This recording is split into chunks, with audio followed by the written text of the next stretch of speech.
سەرۆکی شارەداری ئەستانبول ڕابەرایەتی خۆپیشاندانێک دەکاتن لە وەڵامی بڕیاری سزای زیندانیکردنیدا. ئەنجومەنی ئابووری و کۆمەڵایەتی نەتەوەیەکگرتووەکان ئێران لە ئەندامەتی دوو دەخاتن و عەبدوڵڵا موحتەدی باس لە پێشهاتەکانی ئێران دەکاتن. و لە هەوڵی فەڕینەوەی کۆچبەران لە کەناڵی ئینگلیزیەوە 4 کەس گیانیان لەدەستدا.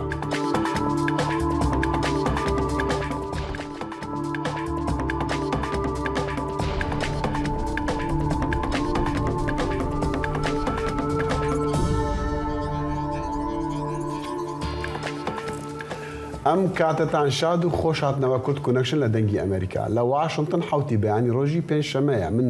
دەخلی شەمو لەگەڵ هاوکارم ساڵح دەمیجەر هیوای کاتێکی خۆشتان بۆ دەخوازیین. سلااو و رێزم ژێ تورکیە دەست پێ دەکەن. شارەداری ئێستانبولê ڕۆژا چارشەمê خۆپیشاندانekê li darxist wekû bersiv ji bo cezayê zîndankirinê bi tawana sivikayetiya bi endamên Encûmena Bilind a Hilbijartinan ya Tirkiyê.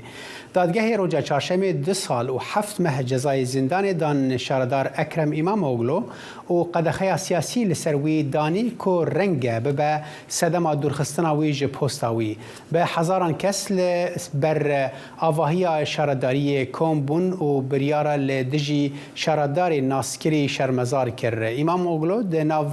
girseya piştgiran de got ku ev biryar neheqiyeke mezin e û ev dadgeh ev doz nîşana wê yekê ku dadmendî li Tirkiye nemaye. İmamoğlu ku ji opozisyona serekeya Partiya Gela Komariyê tê pêşbînkirin ku doza pêdaçûnê li dijî vê biryarê bike. Ji bo agahiyên bêhtir û zanyariyan dawî li dor vê mijarê niha peyamnêrê me li Stenbolê mem botanî bi riya Skype bi me re ye. Dem baş mem çi agahiyên nû de vê derbarê de hene li cem te? Dembaş sale piştî du dadgehê di derbarê bajarvan İstanbulê Ekrem İmamoğlu de biryara zindankirinê û qedexeya siyasetê da gelek bertekên cûr bi cûr hem ji opozisyonê hem jî ji desthilatê hatin. Bi kurtasiyem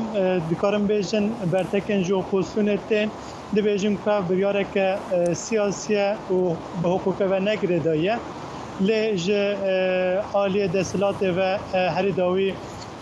wezîrê dadê Bekir Bozdağ daxuyaniyek da û got ev dadgeh serbixwe ne û yanî pêwîst e mirov rêz ji vê biryarê re bigire. Lê dîsa di berdewamiya xeftina xwe de jî diyar kir ku ev ne biryareke ku dawiya dawiyê ye. Ji ber ku rên dadgehê xilas nebûne dikare dadgeha îstînafê û pişt re jî eger ev cezawere pesend kirin dikarin vê biryarê bibin dadgeha bilind çi. Baş e mem yanî eger em behsa wekê dikin ku em bibêjin ev sedema vê yekê ku dibêjin sivaketiye bi endamên bêjin Komîta Hilbijartinan Tirkiyê wê demê dozek berê li dijî İmamoğlu hatibû rakirin? Belê rast e ji xwe sedema vî cezayê ev tişt ku hekaret weke sivîkî li Komîteya Hilbijartina ya Bilind kiribû. Doz li ser vê yekê hatibû vekirin dû jî dadgeha Anadolu ya li Stenbolê biryarek wisa derbarê İmamoğlu de da. Ji xwe piştî vê biryarê İmamoğlu bank li rûniştvanên Stenbolîya kir ku werin li ber Saraçanê ku avahiya şaredariya bajarê mezin li wir e. Meral Akşener ku seroka Partiya baş e ji Enqerê derbasî Stenbolê bû û ji bo piştgiriya İmamoğlu hat Stenbol. Wê jî li bir daxuyaniyek da û ev biryar şermezar kir û weke biryareke diş hukukî binav kir. Dîsa di berdewamiya xeftina xwe de jî got ku ev biryar tê wateya ku desthilat ji wan ditirse ji opozisyonê ditirse. Bi kurtasî Akşener ev got Ekrem İmamoğlu jî li bir axaftinek kin kir û ew jî got ku ev wîna gel têbin pê kirin û ev biryareke ne hukukî bi temamî biryareke siyasî ye وی جرونشوان هر حال گورت تیرا گاندن کو او پیداشونه دوی درباره ده بکه او وی دوزه رد بکه او دادگاه جی پیداشونه دوی درباره ده بکه پارتیا جهپ کو امام اوگلوژیه و دمه و چه الټرناتیو هنه اگر هاتو کو امام اوگلوژ پوستا شهرداری و کو یعنی شهردار استانبول دور خستن و دمه الټرناتیو جهپ چیه نهاد تشتاته گوتن کو اف دوست یعنی اف بریارن جزاداینا امام اولو نه بریارک داویه جبر کو اینجا رهن دادگاه هیا حتی کو دادگاه استناف پشتی بریارا دادگاه استناف او دکارن هرن دادگاه ها بلندتر جی بکرتاسی یعنی دو جی سروک پارتیا گلیا کماری لألمانيا جبرفي برياري جاركدن بلاس هات تركيا وإيروج ساعات شاران هم جهبة وهم جه بارتين بارتيا باش بارتين دنيا دو بوستيون دوين جاركدن لسارة چانه ورن جمع هف وبرونشتنن برونشتان استانبول را آخافتنام بکن جاره کده. بله من بوتانی پیم نریمتش سمبولی مرابوی سپاس بو وانزانیاریان.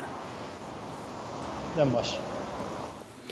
و هجماره که اندام پارلمان اوروپی لفرانسای ده کمبونه که گشتی ده نرازیبونه خواج ایریشن لشکریین ترکیه لباکرو روجلات سوریه و هرما کردستان عراقی آنی بون زمان و داخوازا فشاره که لترکیه کربون جبو راوستان وان جوره ایریشان گلو یکیتی اوروپی دکاره چه جوره فشاره لترکیه بکه جبو برسفدانا وی پرسون پرسن دنین گریدای وی مجارین ها پاریزر عمران منصور جه پاریس بمرای دم باش ما مستعمران تو دبیجی اوروپی دکارن چه گاوان دوی درباره دا باویجن؟ بله دم باش اوروپی کتنج علی که ترکیه تخوازر رولا که پرمزن بلیز دو شرعی اوکرانیا ده جبرولو براستی تی رولا که مزن اتحاد اوروپی تنه لپیشیا ترکیه ایرو رو گفیوینا براوستین لسوريا لي جالي كي دمجيده امنرينا مدى جرك اوروبي بيتر رولك خبدن دفيواري جبرجو يعني اوروبا تي رولا وينا تنبو حتى الاليه اوكرانيا جيد وكا سياسي يعني كاري خدكر اوروبي بتركيا تركي دور اتحاد اوروبي برد اوكرانيا ده ويخكر وسيد نافخوا وروسا ده واوروبيا ده تركي اتفاقيه بيمانه جنمداني باوروبا وبروسيا تركي يعني اوكراني برن جمخه الانقره واسطنبول جي رونشتن قالك جارا تركي تخازروا لك برمز انجليزي برگو نکار براستی اتحاد اروپی بلیزش برگو بویو که پرچاکی شر دو اوکرانیا ده جبرولو یعنی پارلمانی وقتا گرودنین جی نرین خود بینن یعنی نرین سیاسی نبراستی نه نرو لك اورو پرمزن کارم بلیزن که ترکی گفی خوب سکنین رولا مزن پروینا جی امریکا ری و بلکی پیشتی امریکا روسیا جی کارب ترکی بسکنین و نهل درباسی کردستان سوری به دما انا اطنق دي يعني جبرجو امزان بي تركي وكا سروكتيا سروك اردوغان حتى ما حفتايه صلابي دخوازي قال لك يعني تفهفك تشيك حتى نافو يوناني جيده جبو كارب حتى جبي دنقاب استناب تشتان كي لسربريسا تركيش تقولن امزان يعني بارتيا سروك اردوغان نما رولا وينا وك مازن هي اوبوزيسيون تركي بيتر خرطبويه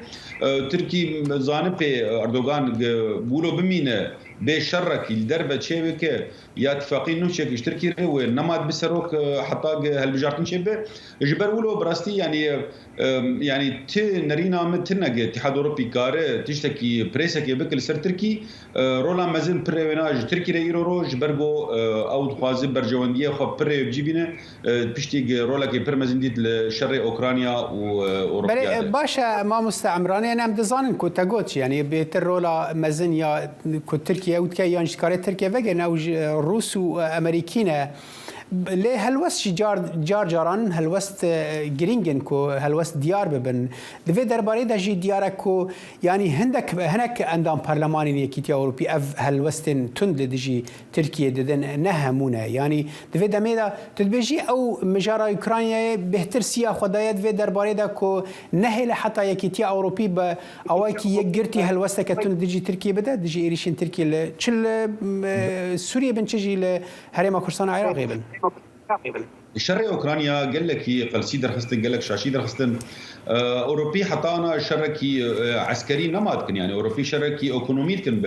بدنيا يشير يعني خدانها جبوق روسيا بسكنين يعني حتى قن نريني خو بدجي هلبت الاتحاد الاوروبي وكنرينا ما تمي بكرداره يجي عليك ديجي برغو كرد وكرولك برمز ليستن حتى يرو روجي حتى ابدا ديجي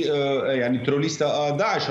وغياب اوروبا جوجياجي اوروبا دقال جاراده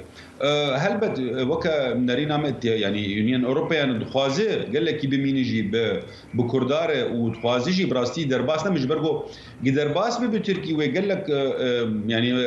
كرد وديسا بم بنابر ديسا وضغطك يفرمزي شي ب 5 مليون بلكي كرد وعرب يرورو كسي جبر ريجيم سوي رفيان هاتنه آلیه کردی آلیه آرام بویه هگر ترکی نرینا خب جی بینه و امزانم پی ترکی بنابه ترولیسته دخوازه وکا پروژه کردی بخه لهندره سوری او پروژه کردی جی براستی يعني نه پروژه گلکی خورد بالی کرداجی دلی بنگها پروژه که چته چه ده بانا هگر يعني اتحاد اوروبي ولو بمين بس قنرين خبده ترول تنا براسي جري يعني غمناك هاجر تبيجي از نبيرم اللي وقتها بريس تنب لسروك اردوغان بشخص سروك اردوغان از باورناكم كارم تشكي بسكرين افقف تركي دافين يعني ودرباس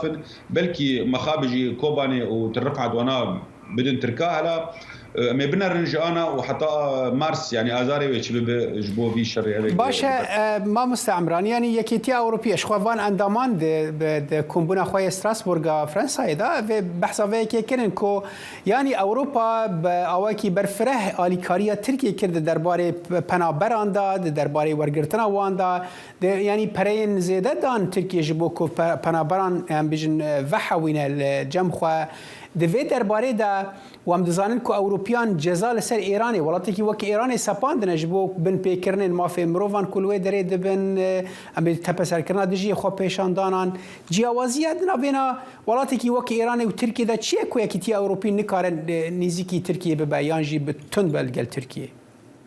مخابك فرمزن براستي بوليتيكا دنيا يجش هاتي غارتن تركي 6 مليار يورو صالي دستين الاتحاد الاوروبي جبوق بنابرا خدي بكل تشتغناغي بنابرا بانشتا يعني برجع باي تركي دخازه وكا يعني وكا دولة رولك عثماني بقرين منطقه ده هلبت تركي نابوك ايران رجيمك فرتر بيتر نرينا خوني ايديولوجي مسلمانتيا ديجي اسرائيل يجي دبيجي هشكره حتى الدستور خوش دي يعني ايران نوك جبيري جرينجيا ونا تركي وامريكا تشبو تركي وايران تشبو امريكا وايران تشبو جيش امريكا براستي وكم دبينن امريكا وقتها ديجي ايران ساكني بتوندي بخرطاي وديجي ونا هشكره ديجي في سيستم هانيكي ومزانن حتى يعني باجار عربي ديجي ايران لتركي نوك نرينا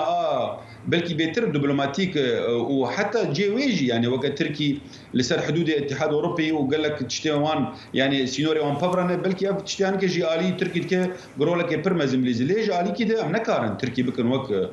سيستم ايراني سيستم قمعيه كشتنا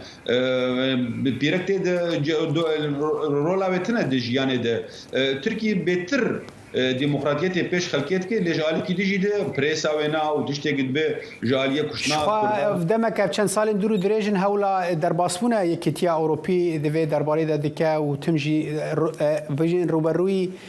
رد كرنج آلية هن ولاتين يكيتيا أوروبي دبا باشا ما مستعد خوازن ولو أرجومنت تركي جهنا كيروني بكن أوجي دبجن أم شر ترور دكن أفقاس هجمار مزن بمليون بنابر لجامن أمريكا وحوينن يكيتيا أوروبي دفي درباري ده شاوت كارا آلي كارية تركي بكه نا ترکی نراست براسی جویی ترکیه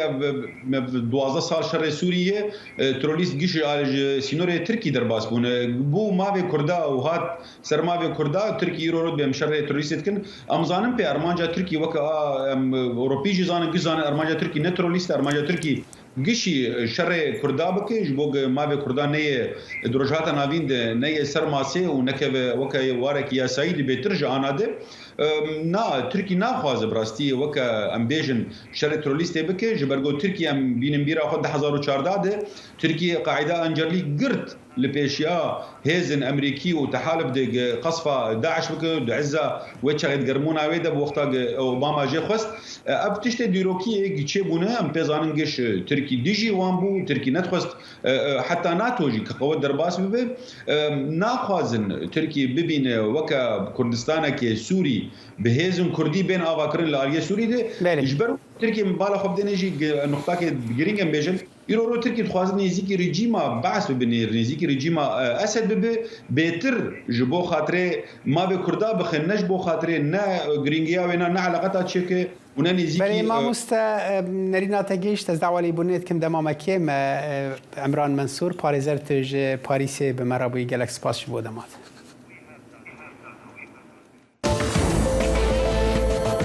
دنگی امریکا سرچاوی متمانە پێکراوی هەواڵ و زانیاری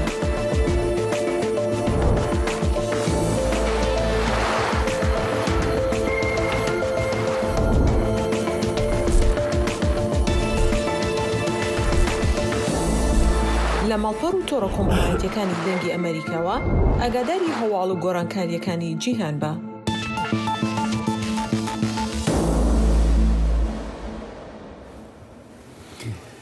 پشتی راوستان دمک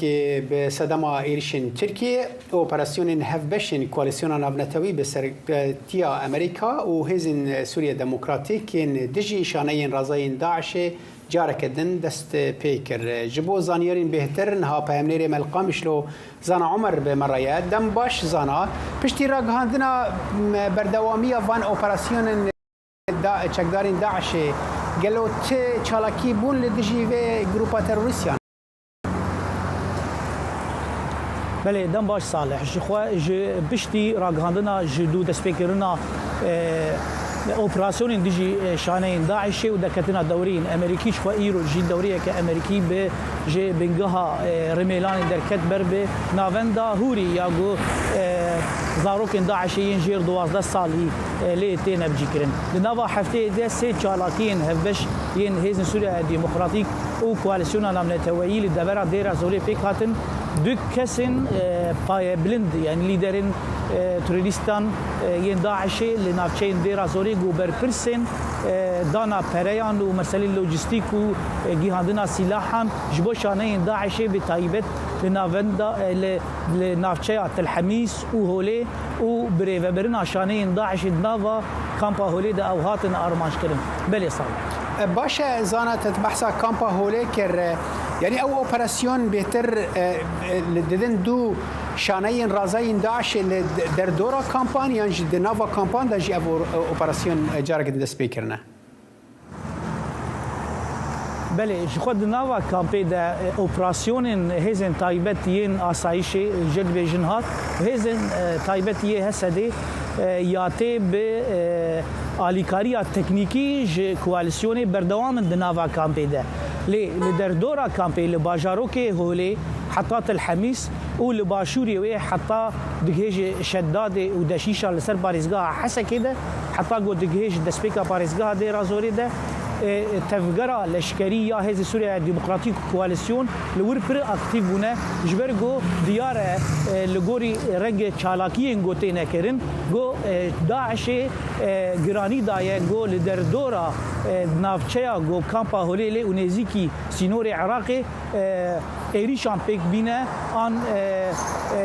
کاربرین رواندنا جنو زاروک مالبات داعش کامپا هولی پیک بینه لجبوه که جی با آرمانشکرنا ریگرتنا لبر شانهین داعشی لنافچیا هگر امبیجن شداد حطات الحمیس حطا هولی بسر پاریزگاه حسکیده وحتى سينوري عراقي تفجرك الاشكري بهيز يا هيز الكواليسيوني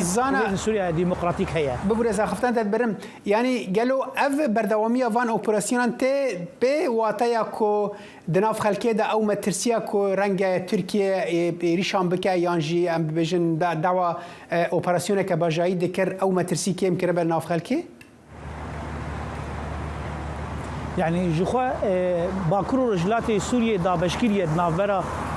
رجلات ورجافاي كم فراتي دافرينغو جاليه هيزن امريكي لي بيجينا راحتيك هي جيجو تفقرا هيزن امريكي لي ودري هنا راحتيك هي بالكيش بودوغو هيزن امريكي لرقاي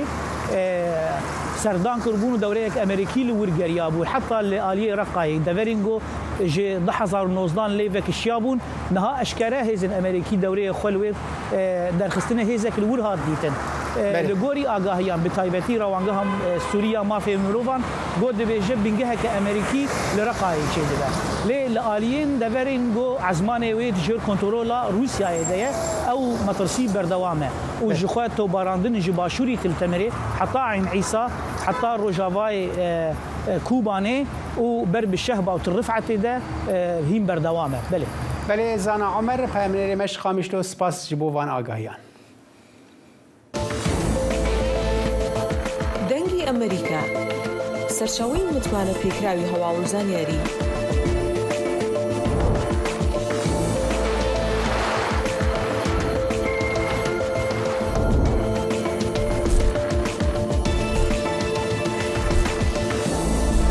لە ماڵپەڕ و تۆڕە کۆمەڵایەتیەکانی دەنگی ئەمریکاوە ئاگاداری هەواڵ و گۆڕانکاریەکانی جیهان بە.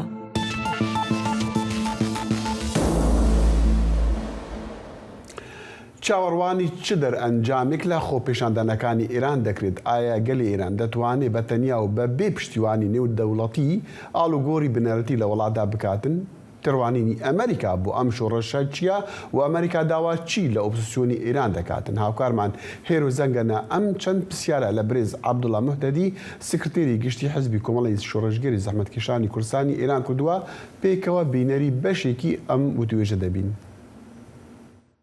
چاوەڕوانی چ بەرەنجامێک دەکەن لەم شۆڕشە لە کاتێکدا دەبینین ڕژێمی کۆماری ئیسلامی ئێران زۆر بە توندی ڕوبەڕووی خۆپیشاندەران بۆتەوە و هەروەها ڕێو شوێنی زۆر توندی گرتوۆتە بەر. من پێم وانییە بەو هاسانیە ئەو شۆڕشە دامرچێتەوە بەرزی و نزمی دەبێ وەکو هەموو شۆڕشی دنیا وەکو هەموو ڕووداوە گەورە جیهانیە مێژوویەکان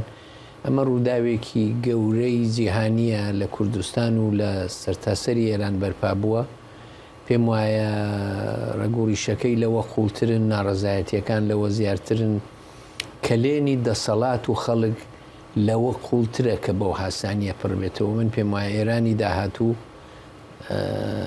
هەرچۆن چیەک بێتە پێشەوە تازە ناگەڕێتەوە پێش 7 سپتامبر. بەڵێ کاک عەبدوڵڵا زۆرێک لە وڵاتانی جیهان بە تایبەتی ئەمریکا یەکێتی ئەوروپا و کەنەدا بەهۆی ئەو ڕێبازانەی ئێرانەوە سزای زیاتریان خستۆتە سەر ئێران. جا تۆ پێت وایە ڕژێمی ئێران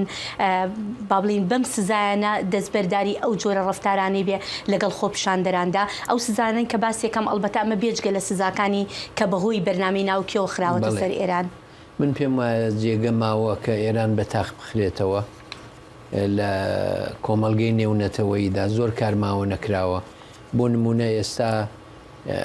ئەمریکا سەفارەتی نییە بەڵام وڵاتە ئەوروپاییەکان هەموو هەیانە دەتوانن سەفیرەکانی خۆیان بانک بکەنەوە. سەفیری ئێران دەرپەل لە وڵاتی خۆیان دەتوانن ڕێگەی دیپلۆماتە ئێرانیەکان نەدەن ویزایان پێ نەدەن دەتوانن نێڵن تارەی ئێرانی بنیشێتەوە دەتوانن ئەسێت و داراییەکانی کەسانی سەر بە ڕژیم فریزکەن لە وڵاتانی خۆیان دەتوانن سوپای پاساران بە ڕێکخراوی تەرۆریستی ناوزەت بکەن. من پێم وایە زۆر ڕێگە ماوە جارێ بۆ فشار لەسەر ئێران کە نەخراوەتە کار. بەڵێ کاک عەبدوڵڵا دەبینین لەم شۆڕشەدا تەباییەکی زۆر لە نێو گەلانی ئێراندا بینراوە. لەم شۆڕشەدا ئایا تۆ پێت وایە گەلانی ئێران بەتەنها بتوانن ڕژێمی ئێران با بڵین لە دەسەڵات لابرن بەبێ وڵاتانی تر هەرچەندە دەزانی کە با بڵین سزادارایەکان لە زۆر شوێنی جیهان داوای نەکردووە کە ڕژێمەکان با بڵین لەسەر دەسەڵات نەمێنن. ئەو هاوپشتی و نزیکی و هاوکاریەی کە یەکگرتوویەی کە ئێستا لە نێوان گەلانی ئێراندا هەیە نەکرد لەم 40 چەند ساڵەی کۆماری ئیسلامیدا نەبووە نایەتەوە بیرم و پێم وایە لە مێژوودا بە هاسانی نادۆزرێتەوە نمونەیەکی تری کە خەڵکی ئێران ئاوا یەکگرتوو بن و بە تایبەتی کورد ڕێز و ئیعتیبار و خۆشەویستی و پێگە و جێگەیەکی ئاوا گەورەی لە ناوخۆی ئێران بوو بێ بۆیە من ئەوە زۆر بە گرنگ دەزانم و پێم وایە دەبێ هەوڵ بدەین ئەوە پتەوکەینەوە چون بە تاقی تەنیا کورد ناتوانێ و نەیتوانی وە ڕژیم بڕوخێنێ هیچ کەم لە لایەنەکان بە تەنیا ناتوانن ئەم یەکگرتوویە شانسێکی گەورەیە بۆ گۆڕانکاری گەورە لە ئێران ئەگەر یەکگرتوو بن درێژە بەم یەکگرتوویەی بدەن و ئەگەر بتوانن لە ناوخۆیان شاندێک مرکزیەتێک ناوەندێکی سەراسەری ئێران کە هەڵبەت دەبێت کورد تێیدا جێگەیەکی دیاری خۆی هەبێ ئەوە پێکبێنن من پێم وایە دنیای ڕۆژاوا لایەکیان لێ دەکاتەوە. باشە ئەم تەباییە کە ئێستا باست کرد ئایا ئەوە دەگەێنێ هەماهەنگێکی لەو جۆرە دروست ببێت کە ئەو ئەزمونەی بینیمان لە عێراق لە پاش ساڵی 2023 هاتە ئاراوە لە ئێران دووبارە نەبێتەوە لە هەر ئەگەریکی ڕژێمی ڕوخانی ڕژێمی ئێراندا؟ ئەو گارانتیە دەگەڕێتەوە سەر هێزی کورد خۆی هێزی گەلانی ئێران یەکگرتووییان سووربوونیان لەسەر داواکانیان دەگەڕێتەوە سەر دەستورێکی کە لە داهاتووی ئێران دەنووسرێتەوە بۆیە گارانتیەکی پێشوەختی 20 ساڵی داهاتوو بە کەس نادرێ بەڵام بۆ ئێستا ئەم یەکگرتوویە و ئەم تەباییە بێوێنەیە و دەبێت بپارێزێ. باشە بۆ ئێستا ئۆپۆزیسیۆنی ئێرانی چەندێک ئامادەیە بۆ گۆڕانکاری ڕژێم یانی ئەگەر هاتوو ڕژێمەکە نەما چەندێک ئامادەیە ئۆپۆزیسیۆنی ئێرانی چەندێک ڕێکخراوە؟ لە چاو جاران باشترە و هەوڵێکی زۆر لە ناو ئۆپۆزیسیۆنی ئێرانی هەیە و لە ئێمەشیان جێراوەتەوە بۆ بەشداریکردن لە ئەو شاندا لەو ناوەندێک دروستکرێت کە دەنجی خەڵکی ئێران بە دنیا ڕابگەیەنێ و نوێنەرایەتی خەڵکی ئێران بکات لە ئاس کۆمەلگەی نێونەتەوەیی من بە دووری نازانم کە شتێکی ئاوا پێک بێ. ئەنجومەنی ئابووری کۆمەڵایەتی نەتەوەی گرتووەکان دوێنێ چوارشەمە دەنگی لەسەر بڕیارنامەیەکیدا کە لەلایەن ئەمریکاوە پێشکەش کرابوو بۆ دوورخستنەوەی ئێران لە کۆمیسیۆنی نەتەوەی گرتووەکان بۆ دۆخی ژنان. ئەم بڕیارنامەیە بەهۆی سەرکوتکردنی بەردەوامی ئێران بوو لەسەر خۆپێشاندەرانی ئاشتیخواز بوو کە لە مانگی ئەیلولی ڕابردوودا دوای مردنی ژینە ئەمینی تەمەن 22 ساڵ کە لەلایەن پۆلیسی ئەخلاقیەوە دەست بەسەر کرابوو ڕژانە سەرشەقامەکان. بڕیارنامەکە لە کۆی 54 دەنگی ئەندامی ئەنجومەن 29 دەنگی بەدەستێنا و 8 ئەندام دەنگی نەخێریاندا 16 ئەندامی دیکەش دەنگیان نەدا. رووسیا دژی بڕیارنامەکە بووە پێش دەنگدان ڕاگەیاند کە دەیەوێتن بۆ چۆنی شارەزایانی یاسایی نەتەوەی گرتووەکان وەربگرێت سەبارەت بەوەی کە ئایا ئەنجومەنی ئابووری و کۆمەڵایەتی لە ڕووی یاساییوە دەسەڵاتی هەیە ئێران لە ئەندامەتی کۆمیسیۆن دووربەخاتیانە. ئەم کۆمیسیۆنە لە ساڵی 1946 دامەزراوە ڕۆڵی پێشەنگ دەبێنێ لە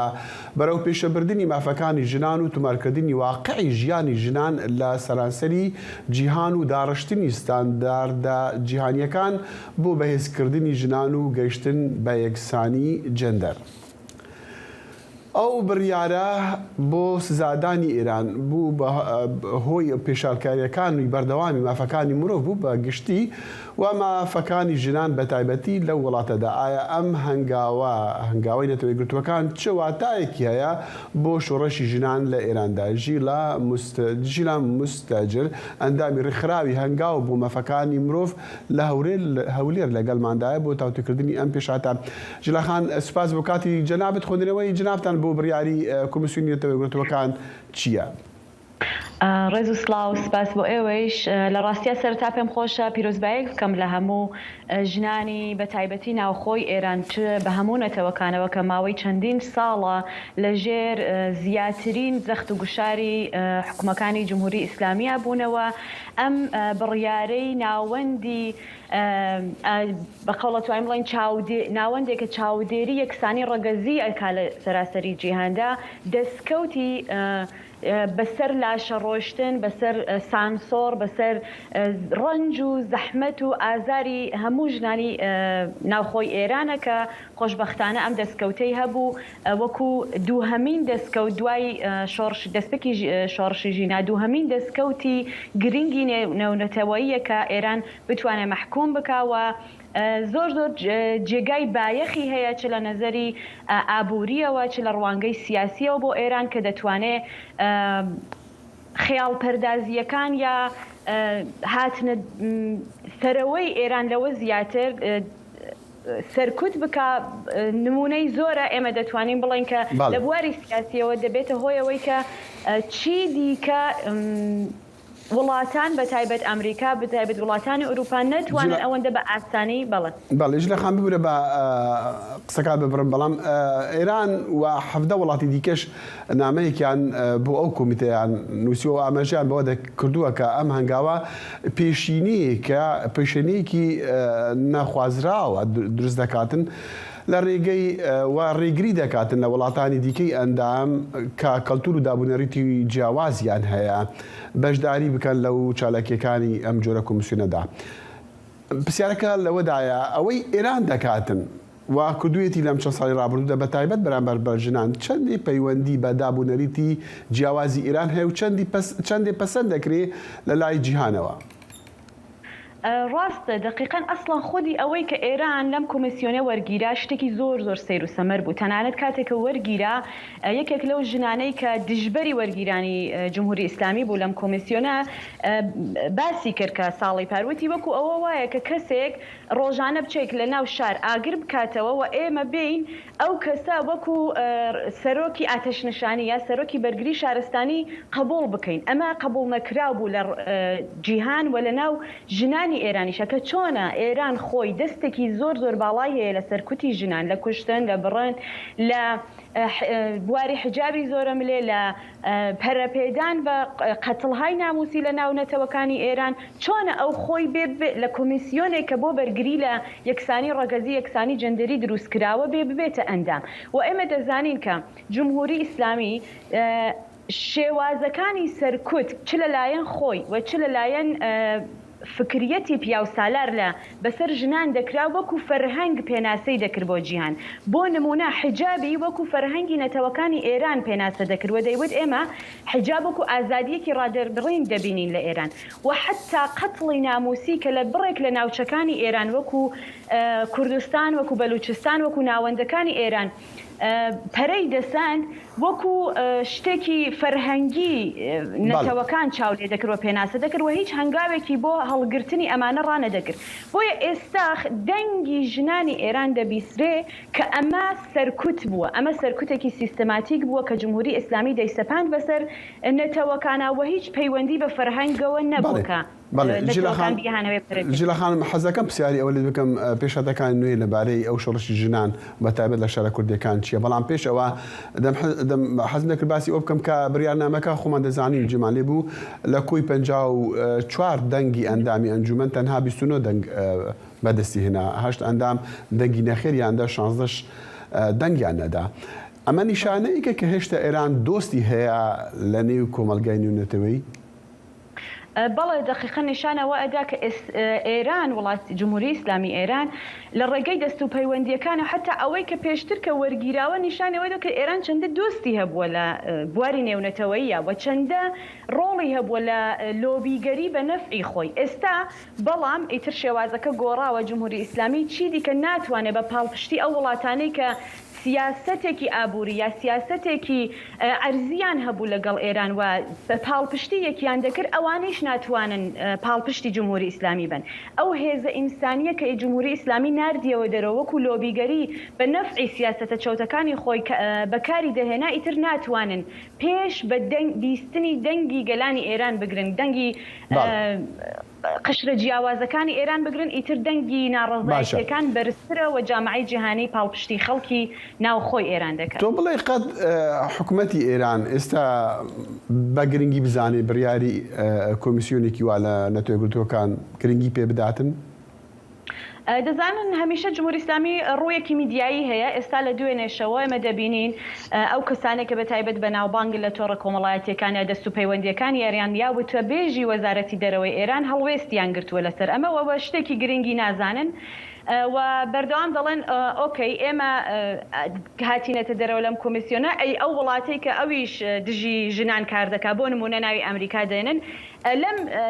تەرفەندە بەکاردێنێ کە بۆچی فقط ئێمە ئەوەیان قبوڵە کە ئەوان دەرکراون و چی دیکە ناتوانن بێنەوە ناو ئەم کۆمیسیۆنە،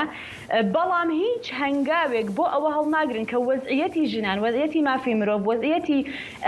هەموو ئەو جۆرە سەرکوتانە کە لە ئێران دەکرا باشتر بکەن یا لانیکەم تەسلیم بە دەنگی خەڵک بن، متالبە و داخوازی خەڵک ببیسن. ئەوان بەردەوام دێن ئەڵێن ئێمە کارە باشەکە دەکەین، ئەوە دنیای دەرەوەیە دژی ئێمەیە، ئەو پرۆپاگەندەیە دەکەن. بەڵام بە دڵنیاییەوە کاریگەری زۆری لەسەر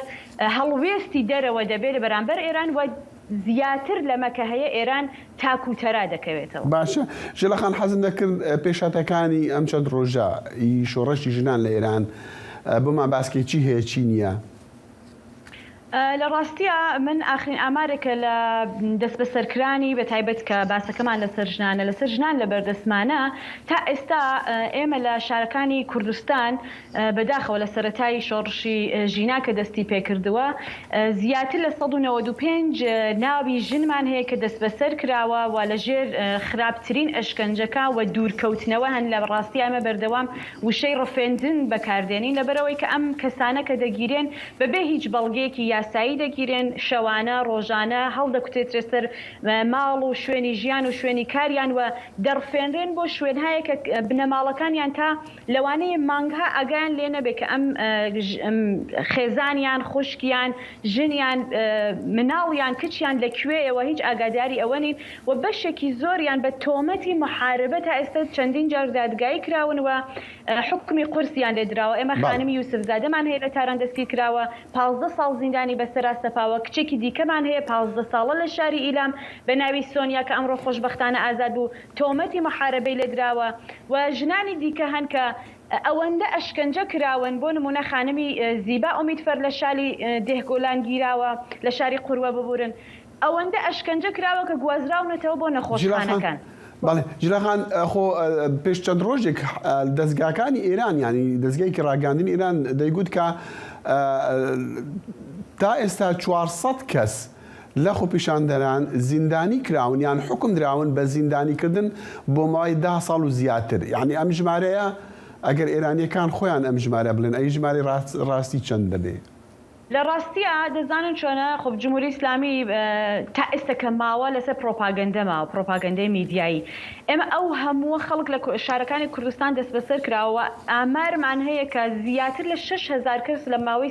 سێ مانگی ڕابردووە دەست بەسەر کراوە، ینی خەڵکی کورد بەتەنها. ڕێکخراوەکانی دیکە کە کار لەسەر سەراسەری ئێران دەکەن باس لە زیاتر لە 20,000 دەست بەسەر کراو دەکرن کە ئەمە نەک بە قسەی ئێمە بێوە ڕقەمێکی خەیاڵی بێ، ئەمە لە توێژ لەگەڵ بنەماڵەکانیان کە منداڵەکانیان دیار نەماوە کە بەردەوام سەردانی ناوەندە ئەمنیەکان دەکەن کە هیچ ئاگایان لە بنەماڵەکانیان نیەوە، حتا نازانن تەرمی ئەم مناڵانیان ئایا لە نەخۆشخانەیە، لە ساردخانەیە، لە دەست بەسەرگەکانە، لەو شوێنانەیە کە خەڵک ئەشکەنجە دەکەن. ئەمە تەنها ئەم شتێکە باسی دەکات جمهوری ئیسلامی لەوانەیە ئەو کەسانە بێ کە تا ئێستا دادگایی کراون و حکم دراون. بەڵام خۆ ڕەوتی یاسایی و پێڕاگەیشتنی یاسایی لە ئێران بەڕاستی ڕەوتێکی تونند و تیشکارەوە لەلایەن ئەشکەنجەگەرەکانەوە ئەنجام دەدرێت. ژیلا مستەئجر ئەندامی ڕێکخراوی هەنگاو بۆ مەفەکانی مرۆڤ لە هەولێر لەگەڵ دەنگی ئەمریکا بوو. زۆر سپاس. ڕێز سلااوە.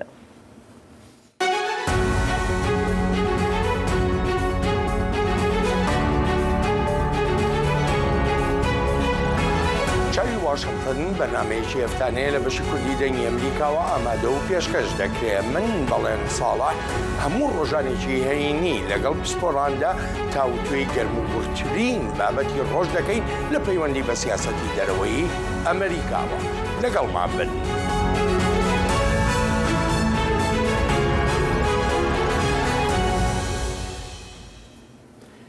سەرۆکی ئەمریکا جۆ بایدن دە لوتکەیە سێرۆجیدا بە سەرۆکێن ئەفریقی و جڤاتەوە بەرهێنەرێن وێ پارزەمینێرە بەحساوە بەرهێنانên ئەمریکیên بە ملیارن دۆلار لە ئەفریقا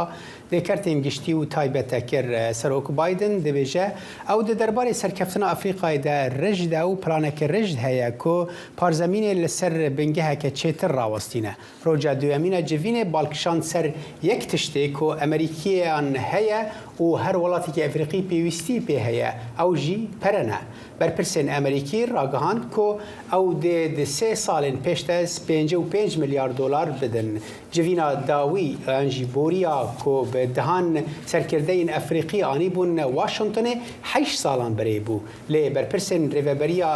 بایدن دەبێژن پێگیریە وان بە پارزەمینە دایک ئیرۆ ژە هەر دەمەکێ بەرێ بەهێسترە. لە سەرانسەری ئەمریکا توندوتیژی لە ئەنجامی بەکارهێنانی چەک لە ساڵی 2022دا ژمارێکی بەرچاو بەخۆی بینی و لەوانەش ژمارەیەکی تەقەکردن بە کۆمەڵ لە نێواندا هێریشێکی ترسناک بۆ سەر خۆتابخانەیەکی سەرەتایی و تەقەکردن لە ئەنجامی ڕق و کینەش بووە. بە گشتی ڕێژەی مردن بەهۆی چەک و تەقەکردن بوو بەرزترین ئاست لە ماوەی نزیکەی 3 دەیاری ڕابردوودا بەرز بووتەوە. زیاتر وردەکاری لەم راپۆرتەی دەنگی ئەمریکادایە. توندوتیژی بەهۆی چەکەوە لە زۆرێک لە کۆمەڵگەکانی ئەمریکادا لە ساڵی 2022دا زیادی کردووە. بەڕادەیەک نزیک بۆتەوە لە تۆمارێکی پێوانەی لە ڕووداوەکانی تەقەکردنی کۆمەڵکوژیانە. لە مانگی پێنجدا چەکدارێکی تەمەن 18 ساڵ کە تفەنگێکی نیمچە ئۆتۆماتیکی بەدەستەوە بوو 19 منداڵ و 2 کەسی گەورەی کوش لە قوتابخانی ڕابی سەرەتایی لە شاری ئۆڤالدا لە ویلایەتی تەکساس. ئەوە کوشندەترین تەقەکردنی بە کۆمەڵ بوو لە قوتابخانەکانی ئەمریکا لە ماوەی نزیکەی 10 ساڵی ڕابردوودا. دوای هەفتەیەک سەرۆک جۆ بایدن وتارێکی نیشتیمانی پێشکەش کرد و وتی ئەی خوددا تا چەند دەتوانین کوشتاری زیاتر قبول بکەین ئیتر بەسە دەبێت ژیانی چەند کەسی بێتاوانی دیکەی ئەمریکی لە ناو بەرن. چەند ڕۆژێک پێش ئەو ڕووداوەش گەنجێکی 19 ساڵ بە تفەنگێکی نیمچە ئۆتۆماتیکیەوە لە مارکێتێکی شاری بەفەڵەوە لە ویلایەتی نیویۆرک تەقەی کرد و 10 کەسی کوشت. تومەتبارەکە ئاماژەی بۆ کردبوو کە خەڵکی ڕەشپێز دەکاتە ئامانج. لە 4 مانگی 7 ئەم ساڵیشدا لە شاری هایلاند پارک لە ویلایەتی ئیلۆنۆی چەکدارێک لە ماوەی کەمتر لە خولەکێکدا 83 گولەی لە باڵەخانێکی بەرزەوە تەقاند بۆ هۆیەوە 7 کەس کوژان و 10 کەسی دیکەش بریندار بوون کە بۆ نمایشی ڕۆژی سربەخۆیی کۆبووبوونەوە. لە مانگی 11دا لایەنێکی شەوانی هاوڕەگەز خوازان لە ویلایەتی کۆلۆرادۆ کەسێک دەستڕێژی گولەی کرد بەناو ئەو خەڵکەدا و 5 کەسی کوشت و 7 کەسی دیکەش بریندار بوون. زیاتر تاوانی چەک دەبینین بەهۆی تاوانی ڕقوکینەوە. ماوەیەکی زۆرە ئەو تاوانانە ئەوەندە زۆر نەبوو. ئیتر دەیبینین خەڵک چەک بەکاردێنن بۆ ئەوەی بەدوای ئەو قوربانیانەدا بگەڕێن کە بە جیاواز دەیان بینن. تەقەکردنی بە کۆمەڵ بە شێوەیەکی بەرفراوان و وەک ڕووداوێک پێناسە دەکرێت کە تیایدا 4 کەس یان زیاتر تەقەیان لێ دەکرێت یان دەکوژێن. تەقەکەرەکەش ناگرێتەوە. بەکردەوە لە هەموو ویلایەتەکانی ئەمریکادا ڕوویان داوە. لە ساڵی 2022دا زیاتر لە 600 ڕووداوی تەقەکردن لە سەرانسەری وڵاتەکەدا ڕوویان داوە. هەندێک وای دەبینین کە پەیوەندی هەیە بە بەرزبوونەوەی وتاری ڕق و کینە ئامێز و توندوتیژی و هاوپەیوەند بەلایەنگیریەوە.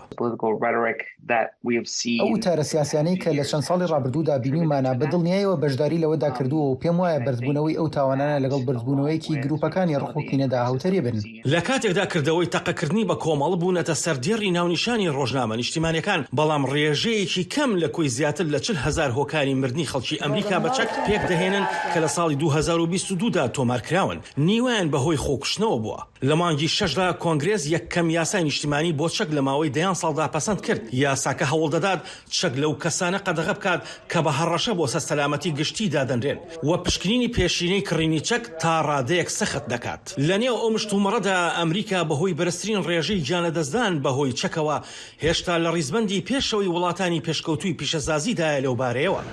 ئاسۆ جەبار بۆ راپۆرتی کریس وینکز دەنگی ئەمریکا واشنگتن. ده انجام بنابونا کشتیه که کوچبران دا که روزا چهارشنبه هول داد ده کانال انگلیزی را در باسی بریتانیایی به 4 کسان جیان خوش دستا. دیمرین ویدیویی تلویزیون بریتانی سکای نیوز نشان دا که کوچبران ده کشتیا بنابوی دا دخواز رزگار کرنه جه کشتی که ماسیگران دکن دما که دناو آوه دا دورپیشکری مابون هزین دریایی بریتانی و فرانسی نوبدارین پراوه و کشتین رزگار کرنه ین دزگاه RNLI چون جه بویره دا کو آلیکاری پیشکش بکن 39 کسین دن هاتن رزگار کرن. ولا گرتەیەکی ڤیددیۆیدا کە دوێنێ چوارشەمە بەڵاوکرایەوە نەخۆشەکان لە ناوەندێکی تەندروستی لە شەقامێکی دەرەوەی شاری شیاوگەن لە پارێزگای هۆبی ناوەڕاستی چین بینران کە چارەسەری کۆڤید وەردەگرن لە کاتێکدا حاڵەتەکانی کۆڤید 19 لە سەرتاسەری چین لە زیادبووندایە. لە گرتەیەکی دیکەدا کە دەستی ڕۆیتەرس کەوتووە ڕۆژی دووشەمە 12 کانونی دووەم بەڵاوکراوتەوە نیشان داوە کە نەخۆشەکان لەناو ئۆتۆمبیلەکانیانەوە دڵۆب IV وەردەگرن کە لە دەرەوەی نەخۆشخانەیەک لە شاری هانچوان لە هەمان پارێزگا وەستا بوون. کۆمسیۆنی تەندروستی نیشتیمانی چین ڕادەگەێنێ کە دوێنێ چواردەی کانونی دووەم 2000 حاڵەتی نوێی توشبوون بە نیشانەی کۆڤید 19 تۆمارکراون لە کاتێکدا ڕۆژێک پێشتر 2291 حاڵەتی توشبوونیان هەبوو. ارتشا امریکا یکینه که هیزا ازمانی لکوریا باشور دشینه بو شاهی عزمین که ده آلیکاریا باشتر بکج بو و دیتنا آویتنا موشکن بالستیکن کوریا باکور یا که ای سال تاقی کرنین هری بهترین چکان پیک آنین. دناو دجی موشکا خویا بالستیکا هری نویا مهابوری که پارزمینان در باستیکه. روژا چهارشنبه ارتش امریکا یکینه‌یک اسمانی لکوریا باشور دامزراند داکو بگارد باشتر چاودێری وان موشکن بالستیک ین ji کوریا باکور را دبن بکرد. کوریا باکور ای سال هجمارک زیده ین چکان جرباندنه دناو ده موشکن بالستیکی ین هری نو ین کشور بر. لگور داخویانی هیزا امریکا کوریا کو به USFK تناسین یکینه یا نو به هوشیارین هورتر لسربردان موشکن بالستیک دابین بکد. افتیمه ده یک خسنا کارمندن والاهی آسمانی بلند بکه و کاریگرین شرکرین الوالاهی آسمانی بو اپراسیون هفبش و هفپیمانان ده نرینا کوریا دا باشتر بکه. نزیکی 28500 لشکرین امریکی لباشور بجه بونه داج باکورا خودانچک ناوکی بپارێزد گو حتی نها کوریا باشور دگل کوریا باکور دشریده لدما سال 1950 بو 1953 شر کوریان با آگربست بداوی هات نه به پیمان آشتیه. سروک بره امریکا دانالد ترامپ ده سال 2018 ده فرمان آواگرنا وی بنگهی دا او گوت پنتگان بیتوی به یکی ابو روبروبونا لاوازیان لوالاهی اسمانان او تکز لسر سروریا امریکا کرد.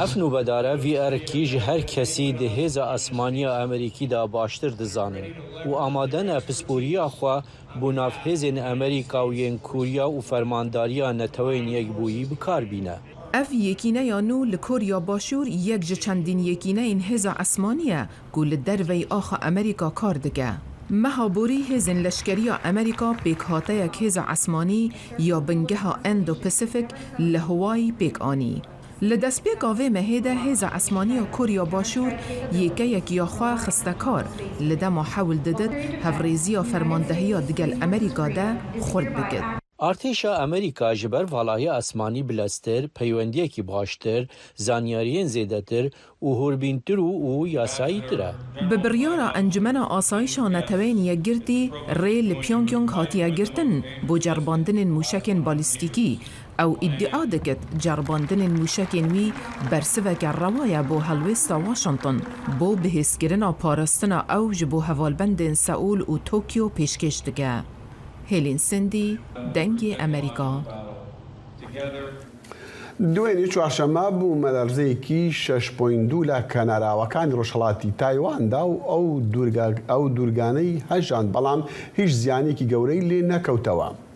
نووسنگەی ناوەندی گەشتناسی دوورگەکە ڕاگەاندووە کە بوومەلەرزەکە بە دووری 29 کیلومتر لە باشوور ڕۆژهەڵاتی شاری هەواڵیێنی ڕوویدا بوو کە شارێکە لە کەنارەکانی ڕۆژهەڵاتی تایوانە. باڵاخانەکانی تایپێ بۆ ماوەی نێزیکەی خولەکێک لەرزین و میترۆ بۆ ماوەیەکی کورت کارەکانی وەستان بۆ دڵنیابوون لە سەلامەتی هاوڵاتیان. لە مانگی ئەیلولیشدا بوومەلەرزەیەک بە هێزی 6.8 لە کەنارەکانی باشووری ڕۆژهەڵاتی دوورگەکەی دا و هەژاند و باڵەخانەیەکی ڕووخاند و کەسێکی گیانی لەدەستدا.